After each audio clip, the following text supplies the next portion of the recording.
Looking for real stories that lift you up? Welcome to Inspire and Impact, the podcast where purpose meets perseverance. This is where transformation begins and your story continues. Welcome to Inspire Impact Podcast Show. I'm your host, Daniel Rosenstein. Today I have the honor of interviewing Sanya Bari. Sanya, thank you so much for coming on the show today. Thank you for having me. I am so excited to be here with you, Daniel. Fantastic. So am I. So Sanya, you have a very amazing resume. You have a tremendous amount of skills, training, and education in, I guess, like the mental health, personal development space. What led you to specialize in relationships and emotional healing? You know, Daniel, it's a weird story. Like, I was 9 years old when I poked my head out in between the seats of my parents' car. And I don't remember a lot, but I remember this, proclaiming to my parents, I'm going to be the one who's going to learn how to love without getting hurt. I'm going to then teach it to all of you. And my parents are like rolling their eyes like, where's this kid been? Wow, that's great. So you've been at this for a really long time since as a child. Like, it's not something like you started doing this 2 weeks ago.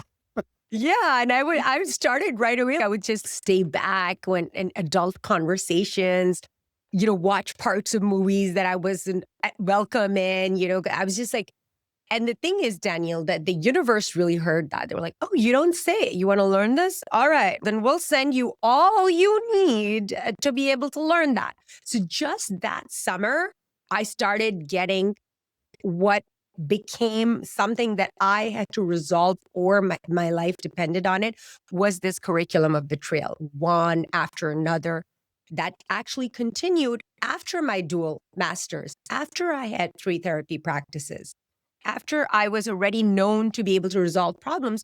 And I could even talk about my problems because I could understand them cognitively, but I couldn't stop the cycle from repeating. It became the bane of my existence.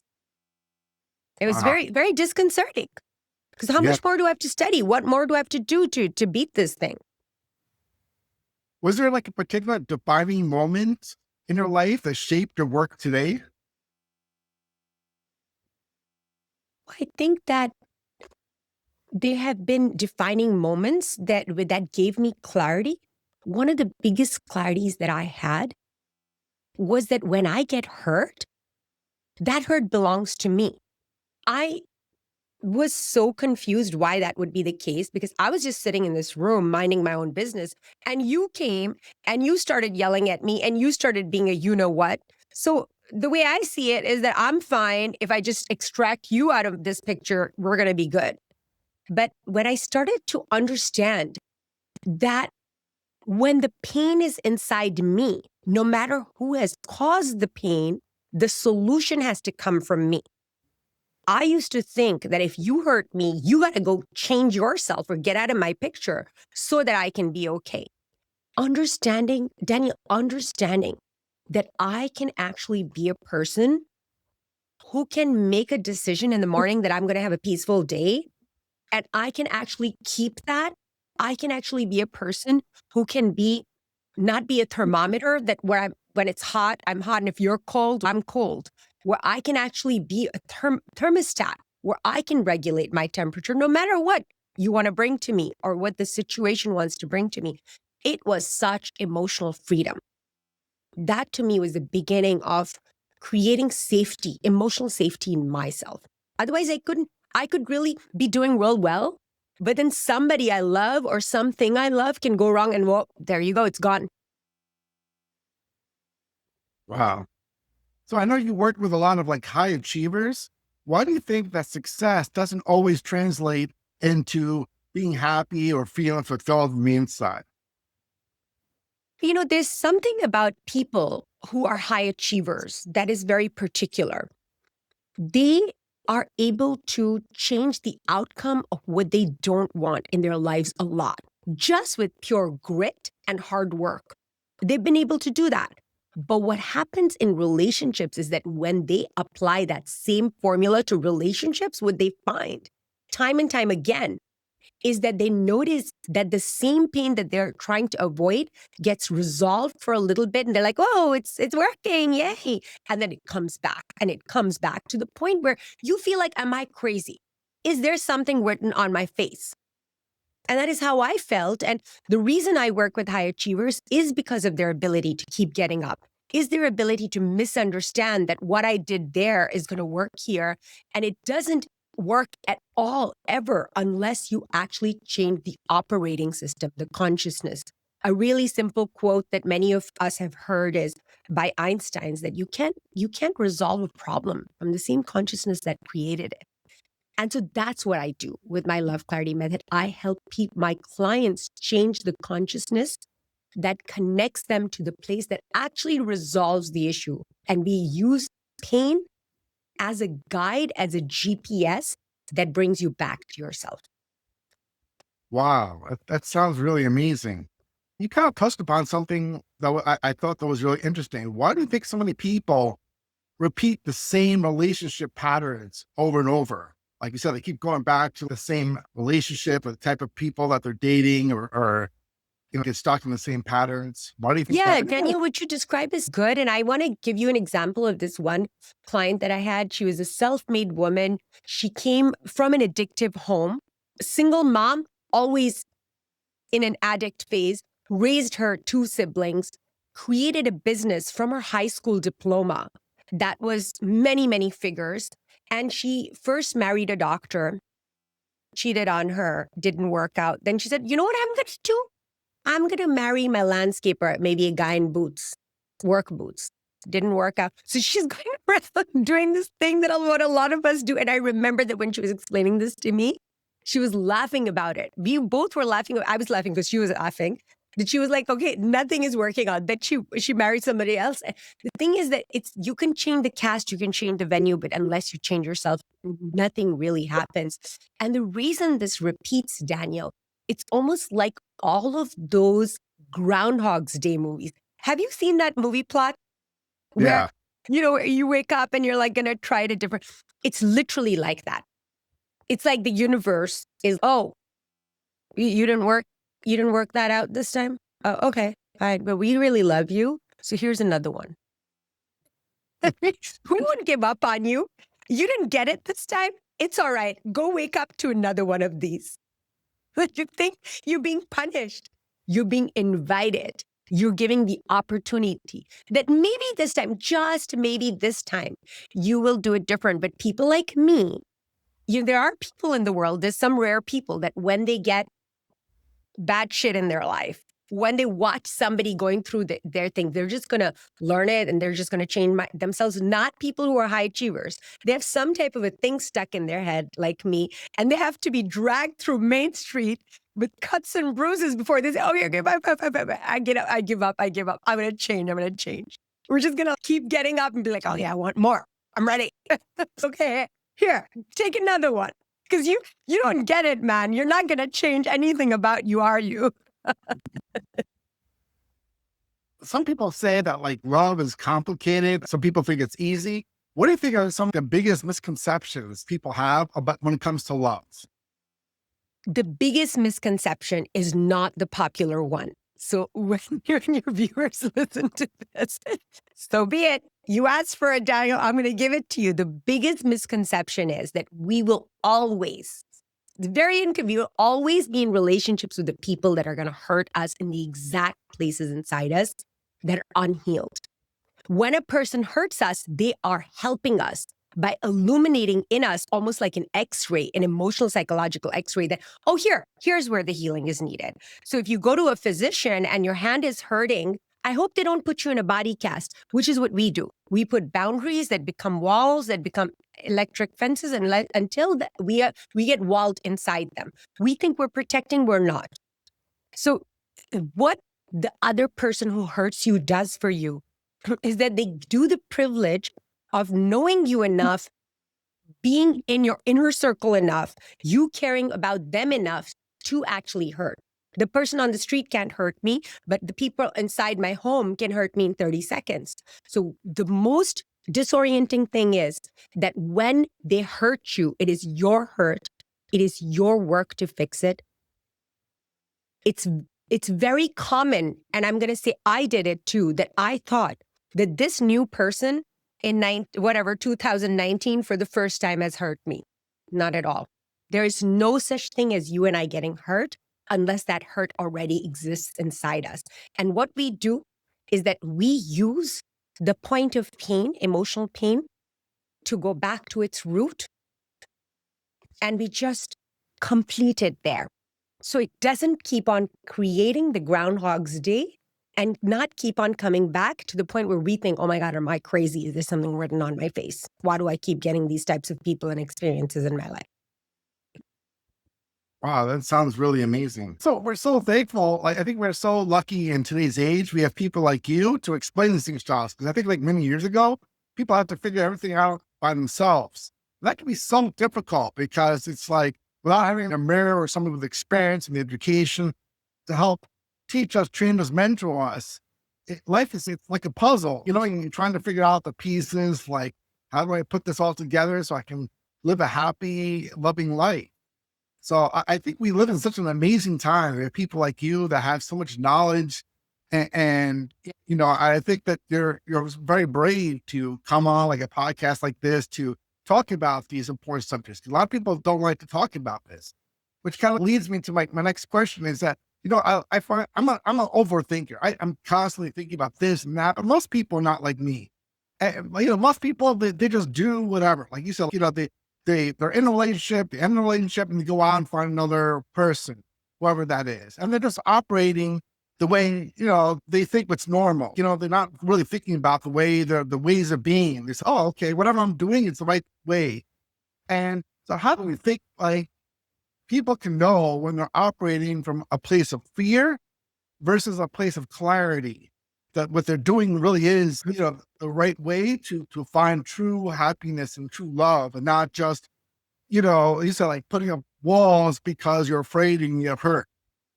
Yeah, you know, my whole game was to stay on the surface. That's why I got all these degrees, because there was such safety in staying in cognition, staying in the thinking. I was like, oh, I'm not going to believe anything that I can't prove, you know? So it is so easy, Daniel, to know right away, like you could be a little child who is 2 years old and cannot even express themselves. We always know when there's fear. The only thing we need to do is to tune into our body. Fear always feels tight, constricted, heavy, and weighed down. It's a version of that. Now, on top of that, each individual is going to have their own symptoms. For example, the client that I had before you, she was saying that she has this almost like weight or in a spiral at the base of her stomach. I had a man who said that his chest feels really tight and his throat locks up. I had another person who said that my hands clam up and my face gets hot. Everybody has their own. It's almost like these are markers on the dashboard of our consciousness. Like when we drive, we can complain about, oh, you know what? I complain about that a lot. I can't believe I need more gas. This is so inconvenient. I had so many things to do. And I have actually been embarrassingly stuck on the side of the street where somebody had to bring like a can and fill. I was like, oh my God, I'm not even able to do my adult job to go get gas. You could do that. You could create a stupid emergency because you were trying to save time and then waste more time. You could do all of that. You could ignore the dashboard, but you're going to suffer.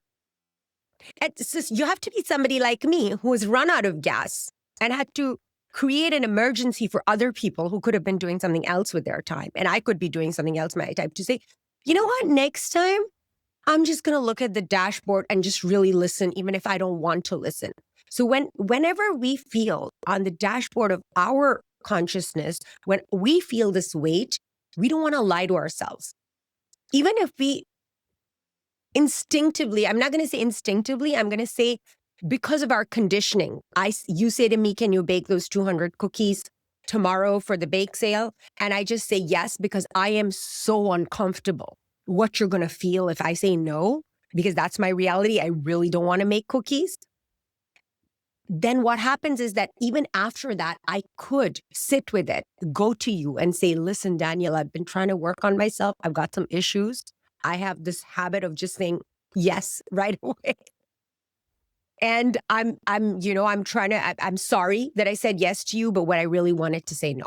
We have to do that. Many times when we're stuck in a cycle, we think, I wanted to do this thing where I don't make the mistake first. But that's not the exit out. The exit out is generally that we are so used to doing the same thing that we will be somebody who will make the mistake, be in the shame and blame. And at that time, instead of shaming and blaming ourselves, come to our support and say, no, it's okay that I did that. I made a mistake. I'm going to go to that person. I'm going to say it again.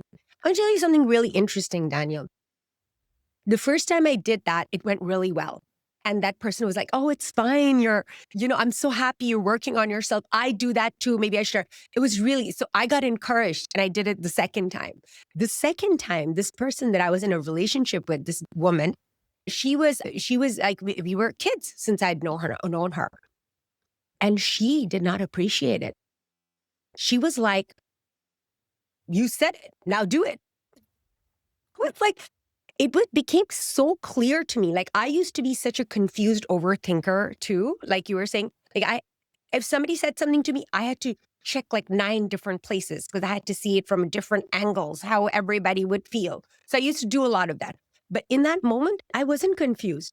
I was so clear that this person is telling me that the only reason the only way you and I can have a relationship with each other is if you are okay leaving what you want to do and who you are, and you only listen to what I need and I want.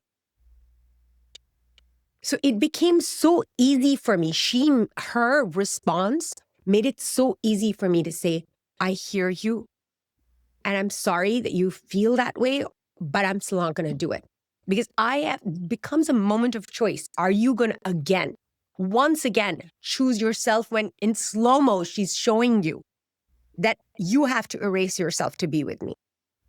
She didn't get that idea in one day. I gave her that idea over the years of being with her. That, by the way, anytime you want to sell anybody out, I'll volunteer. Anytime you want to take advantage of, you want me to please you, yes, I'll be right there. I've talked to a lot of women that they believe that there's no good men out there, that they're all liars, cheaters, or sometimes I met women that they're divorced with kids and say, oh, nobody wants me because, they want to take on this extra baggage, like some people refer to. How do you tell women that believe that there's no good men out there and they, at the same time they want to be in a relationship, how do you solve that quandary? Yeah. And Daniel, when you know those types of women, you also know women who have 4 kids and they married a man with 6 kids or no kids, right? You always have those outliers. And we all want to get curious about, how is that one doing it? I want to know how she's doing it. It's almost, there's a quote, and I don't remember who it is. I really wish that I did. And it's almost, if you think this about yourself, you're right. If you think you're wrong, then yes, you are wrong. And if you think that you're right, then you are right. Whatever you think about yourself, that's what's going to happen. And and one of the types of people that I work with are those people who are going to say that I am not joking with you. I can bring receipts. Every single man, or the other end, because it's not gender-based, the other person really is. I'm telling you, I'm not putting this on. I'm not faking. And they're absolutely right. Past 6 people have been like that. It's because you still have that energy. You give off that energy, and that cannot change from thinking. You cannot think your way out of issues that you felt your way into. That's what I used to do. I wanted to just think my way out of it because it's safe, it's clean, it's organized. But you can't, because these are things that you have to feel yourself into. And that is what this program does. It allows you you don't have to do the whole world, but you just have to understand, take that trailhead back into what needs to be released. As you keep releasing it and healing it, you go from the present. What's hurting you in the present? From that point of pain, you follow the trailhead and you keep releasing only what's coming up, not the whole world, not your entire childhood. It may not even be the childhood, it might be last week. But as you start to heal it, you start to notice that you're taking the bags off of you. You don't give off that energy. Can you imagine, Daniel, a woman who walks into a restaurant, maybe I'll say a bar because that's more of a scene, or a party or an event where she feels that every man is going to cheat on me, or every man wants me to be, subservient to them. The way she walks in is going to be different. The way she talks is going to be different. The way she shows up is going to be different. We are going to continue to repeat patterns, and she may actually be very conscientious in the very beginning, like the woman whose example I gave you, that, I'm going to marry this type of guy, and then I'm going to change it. But in about 2.5 years, and that's the max, many times it happens before then, you are going to repeat, you're gonna see that new person whom you thought is going to finally be different is going to start to do the same things, not because they're weird, not because they are in some type of a CIA and they have intel on you and they're trying to do this to you. No, because you being with you brings that out in them. So you want to change yourself. Because that's the only thing that we have control over. What my preference would be is that people just change themselves. They just listen to me and they just let me decide for themselves that I don't want to change. I just want other people to change. Turns out it doesn't work that way. Turns out the only thing we have control over is to change ourselves. So I don't like the way my life is going. Guess who's going to have to change? Not you. This one right here. Very inconvenient. That's very true. Very true.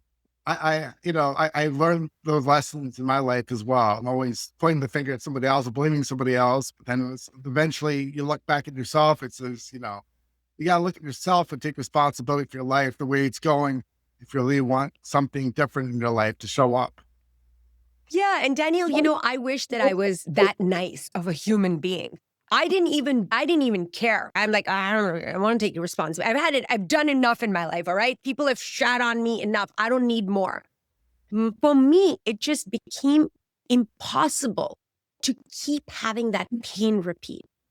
If my life remained the same, I actually wouldn't be able to live. Like, it was becoming that dark for me.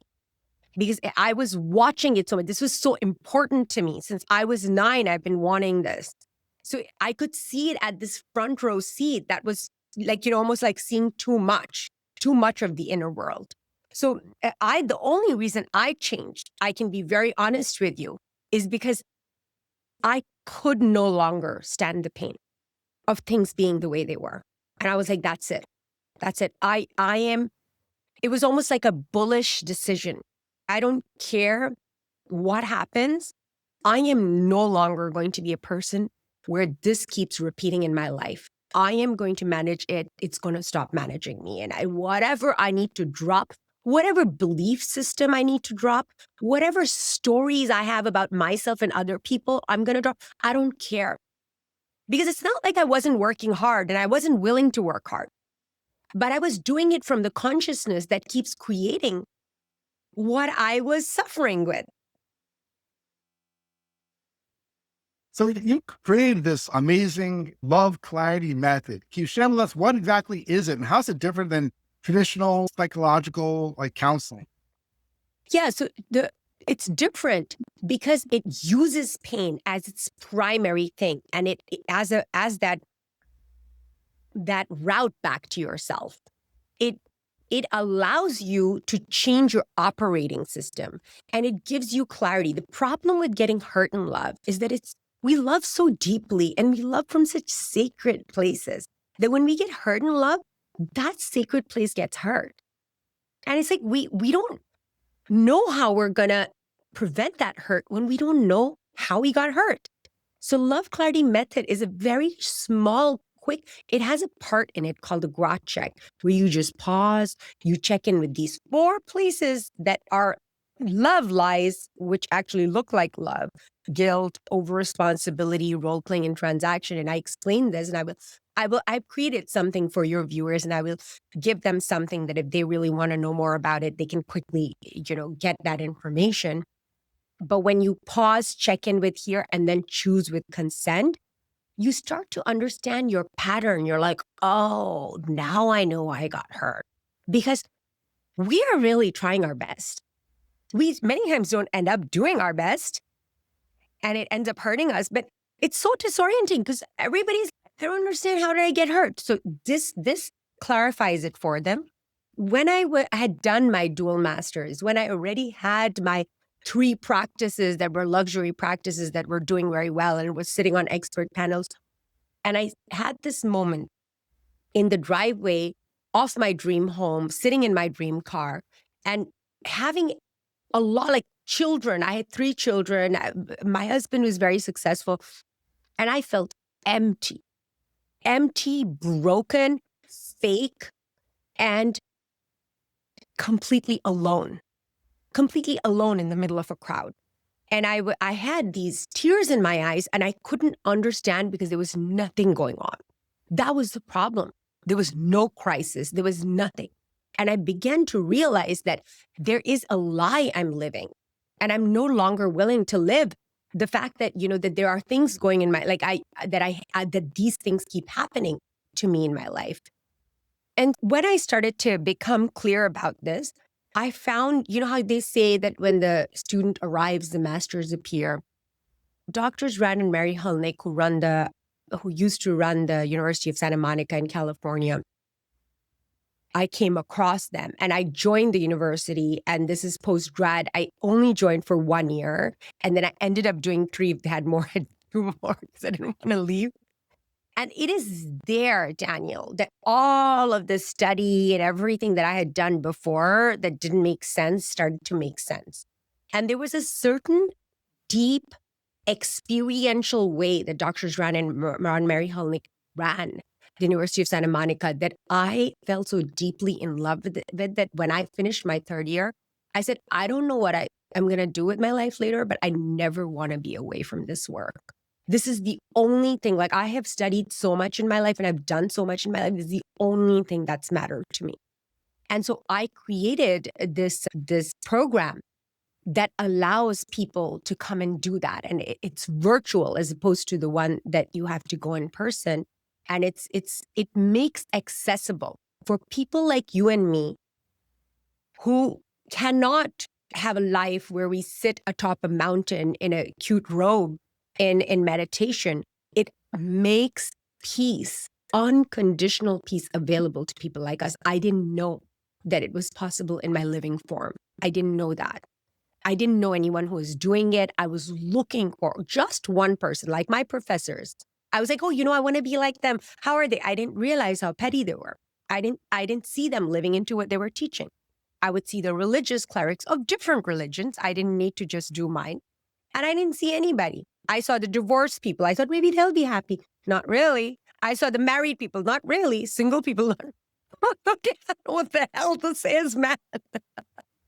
But I met them and they lived that. And I didn't want to have one more education that doesn't work for me anymore. And that's what I've created. I've created what I was dying, literally and figuratively dying to receive. So what type of people do you work with? Do you work with men, women, people who are single? Any gender, any age that would take it, because it's a lot of sitting. So we will even take, I think the youngest person that's gone through my program was 14. I think mostly that's not the average age. Mostly people that are coming in are in their 30s, some of the younger people are also interested in this work. It's insane how many I don't think I would have been in my age. Our generation was very different in our 20s, but the younger generation are very open to deep work, to finding solutions. So the oldest person that I've had in my program was around in their late 80s. And I loved having her because people are too old to change. That woman changed so much that I was like, nobody's allowed to say that anymore. I'm not allowed to say that anymore. And it's like 6 months, and you change in 6 months like that because we want that. We don't want to be upset. We want solutions. But nobody's ever given them. Nobody's ever said that, it actually works. I didn't need like a team. I didn't need a whole like pact of people. I just wanted one person to say, there are solutions. I have been there. I've made it to the other side. There is another side. And just follow me. I'll take you there. And that's what I got there. And that's what I teach. And that's what I say to the people like me who are actually looking for answers, who are done with things not working out. So the people that are coming in, Daniel, they have been in therapy for 10, 15 years. Some of them are therapists even. And, they're very conscientious professionals. There are people who are waiting in line for their opinion on their field, and they just don't get it. Why? They have this repeated pain in their relationships. They work and they love their work and they've created, but what they really wanted were relationships. They were working to have a great relationship. And it's disparaging when that's the thing that's not working. What does true self-love actually look like in real life and not just in theory? Because you said, like, you study all this theory and stuff, and everybody, throws out that word love all the time. But what does true self-love really look like in real life and not just in the theoretical, like, talking world, Yeah. Daniel, can you believe that it was so confusing for me, this whole self-love thing? I was like, I don't know what they're talking about. Like, what's self-love? Like, I think that, we have to be critical with ourselves. And what kind of people are these that they're not critical and then they have to be, like, I have to take care of them. I felt it was very responsible of me to be self-critical. I felt I was doing a service to the community at large to be very self-critical. I had to whip myself into shape so that other people don't have to do it. Self-love is very confusing because sometimes it looks like narcissism. I only had two formats. One looked like narcissism. I did not want that. One looked like completely erasing yourself, people pleasing. And I literally made a decision that I would rather be the people pleaser because the narcissist looks like a complete asshole. I have seen those people. I don't want to be that. Why wasn't there another choice, Sanya? We can be so polar. And the choice is always in the middle, and we are in the middle. It has to go through us. So the best, most concise definition of self-love that I can give you is self-love is having the regard, the honor, the reverence for the part of you that is broken, that's human, that's embarrassing, that keeps doing shit that we said that we wouldn't do. Loving that part as well as the part of us that's divine and beautiful and we're so proud of it and everybody says, wow, that's so nice. Loving these parts equally, supporting them, having a camaraderie and a friendship and being a mother, a wife, a lover, a husband, everything to these parts first. Unless you are doing that with yourself, if I don't do that with myself, I use every single relationship to make those people do that for me. Everything becomes a transaction. My kids, they all have to do the work that I am not doing with myself. They have to fill me because I'm not filling myself. They have to take care of me because I refuse to take care of them. I'm a misunderstanding that I'll just take care of them and then they'll take care of me. It doesn't work like that. Only we have connection with ourselves. Only we can take care of ourselves. And it's only our responsibility. It's almost like the way I think about it is, Daniel, is that when you and I were born, you were, for example, given one little boy to take care of. His name is Daniel. And it is your utmost responsibility to take care of him. That's really true. Take me time to figure that out in myself. So I wanted to ask you, what advice do you give to somebody who maybe listen to the show now that they may feel that their life is either a hot mess or they feel confused, like you said, like it may look like on paper or on the out world, like things are going great, but inside they don't feel great and they feel confused or empty. What's one piece of advice can you give those people to improve their self-love and their relationships? The smallest unit of this work And the units are so important, right? Because there's a basic unit. This basic unit is going to come even when you're doing real advanced work. And so it's the most basic unit of this work is to become very aware of the way you talk to yourself and to start to heal the way you speak with yourself, to have inner boundaries. I'll give you an example that I had already been doing this work for a long time, and my inner voice and the way I speak to myself was pretty much kind. But I was in a situation where I'm an organized person and I'm generally packed a long time before my long trips, especially international trips, because I want to enjoy that last part too. But I had not done any of that. And I put myself in a situation that I was going to disappoint my family, make them late, and do things that were very not good.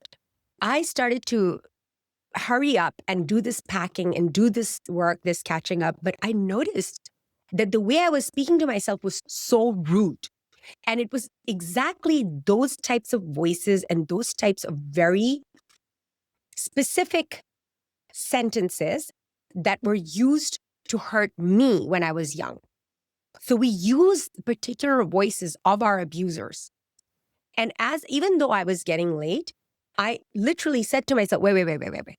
I'm speaking to myself. And I said, you're not going to speak to me like that. I don't even let me speak to me like that. What you're saying right now, you have a great point, and I do really need to listen to myself and bring about some change. But you don't speak to me like that. So it's, you work with yourself in support, in loving, because, Daniel, even one of my specialties is infidelity. And I'm going to tell you something that I hope people don't misuse, which is that relationships don't break even with something as grave and gut-wrenching as infidelity. They break when little things don't change for a long period of time. That's when they break. And the reason things don't change is not because people are being you-know-whats. They want to change. They don't change because they think that they're just going to think about the change and they're just going to be like, I won't do it. I won't do it. I won't do it. It can be a cognitive decision. If the change isn't coming from inside you, from inside the way you treat yourself, you're going to end up treating them that way. I remember, Daniel, thinking, I read it in a magazine cover. Why do we treat the people that we love the most in the meanest way? And I said, oh, they know about me. How did they find out that I do this shit? And why do I do this shit? What's happening? So I started to really think about it. And what I discovered, because I didn't get a chance to read the magazine, there's a long story there, is that what I discovered is that the reason we are so mean to the people that we love the most is because they have the non-privilege of us treating them the way we treat ourselves. So your partner is saying that you're very critical and you're being mean, and you think you're just going to change that on the surface. It's not going to happen, because the minute you turn around, it's going to happen again and again and again. It's never going to change unless you change how you are being mean to yourself. Stop criticizing yourself. Change your self-talk. That is the most basic unit of this work, because it's almost, that tape recorder is always playing for us. So you want to be like, no, don't speak to me like that. I'm not going to hear all this negativity. You want to talk to me? I need to hear what you're saying, but don't speak like that. Do you know what I'm trying to say? Absolutely. And I think that's extremely important. And sometimes I have to catch myself, because sometimes I don't realize the way sometimes I can be very negative about myself and this. And sometimes I don't realize it until other people point it out. It's, hey, do you realize you're very negative about yourself? I'm like, what? Where is this coming from? I didn't realize it. What you're saying is absolutely 100% true. So Sanya, if somebody's interested in working with you, what are the best ways they can reach out to you, or, and find out more about what you do and your programs and your therapy? Yeah, I'm so excited to tell you, Daniel, that I've created something for your viewers where if you go on Instagram and you go to my profile, which is at Sanya.Bari, and my name is weirdly spelled, so please look up the spelling. It's SANYA.BARI.